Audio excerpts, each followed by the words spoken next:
The Darkest Dark by astronaut Chris Hadfield, illustrated by the Fan Brothers.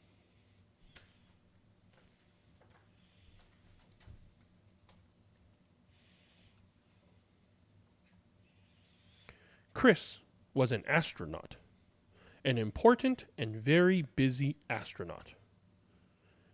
When it was time to take a bath, he told his mother, "I'd love to, but I'm saving the planet from aliens."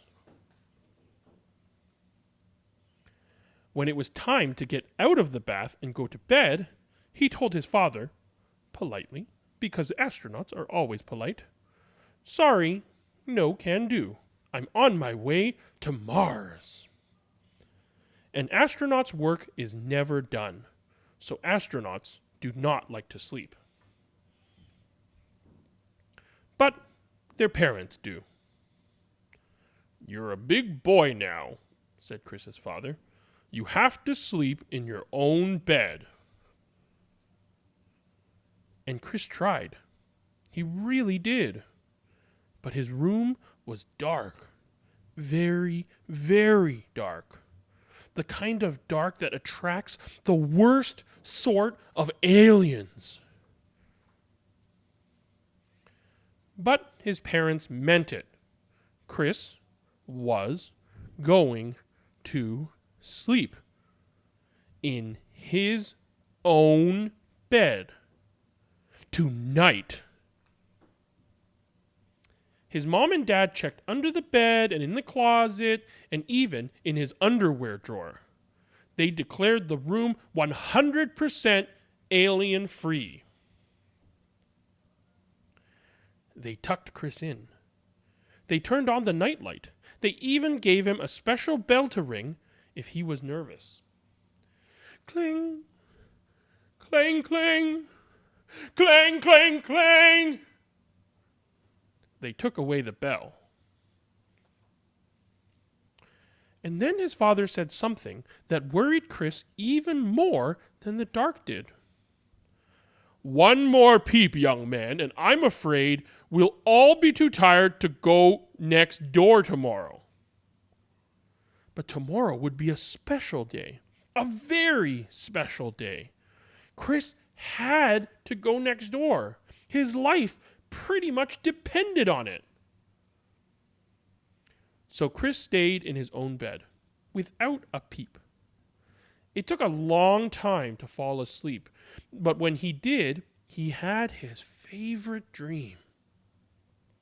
He flew his spaceship all the way to the moon.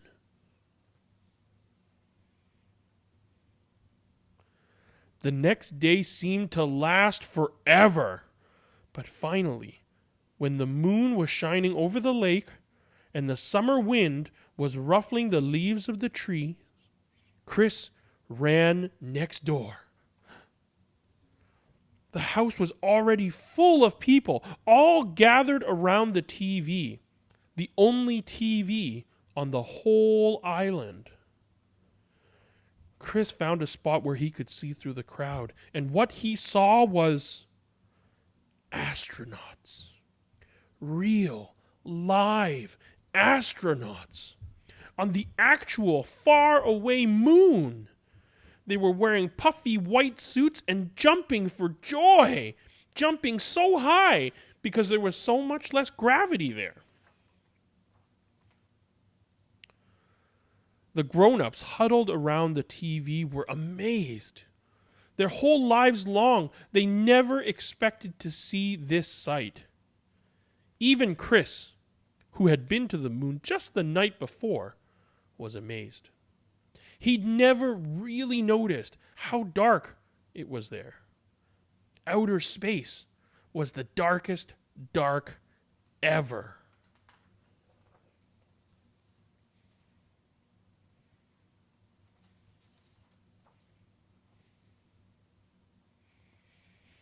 That night, Chris did a little experiment. He turned off all the lights in his room, even the nightlight. It was still dark, very, very dark. There were still shadows that looked a little, well, alien. nothing had changed. But Chris had changed. He'd seen that the darkness of the universe was so much bigger and deeper than the darkness in his room. But he was not afraid. He wanted to explore every corner of the night sky. For the first time, Chris could see the power and mystery and velvety black beauty of the dark. And, he realized, you're never really alone there. Your dreams are always with you, just waiting. Big dreams about the kind of person you want to be. Wonderful dreams about the life you will live. Dreams that actually can come true.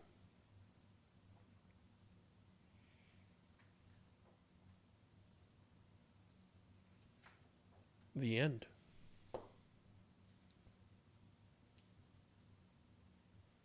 Well, I hope you enjoyed that reading of The Darkest Dark by Chris Hadfield. This story is sort of based on a true story. Chris Hadfield, the famous Canadian astronaut, would visit with his family to Stag Island in Ontario every year. And at the time, there was only one house with a television set. And that house was where everyone gathered on that day in 1969 to watch the first astronauts on the moon, walk on the moon. And that's when he decided that he would become an astronaut. And the back of the book talks a little bit about how at the time, Canadians, because he was Canadian, couldn't even apply to be an astronaut. And he was obviously too young to be an astronaut. But he decided to chase that dream. He decided at that point, seeing the amazing images on his TV of the astronauts walking on the moon, that he was going to be an astronaut. And he worked hard. And he did. And he's one of the most famous astronauts of modern times. We're very proud that he's Canadian. Canadians are very proud of him. He's been around the Earth, orbiting the Earth thousands of times in his various missions into space and on the International Space Station. There's lots to learn about Chris Hadfield, and Chris Hadfield is also taught a lot about space, the wonders of space, and people ask him questions about it, and he's answered stuff. Chris Hadfield is a fantastic astronaut. It seems like a really, really great guy, and he wrote this book to remind us that the darkest dark isn't in our rooms, which we might be scared of. The darkest darks is in space, and actually, it's not scary at all. It's wonderful.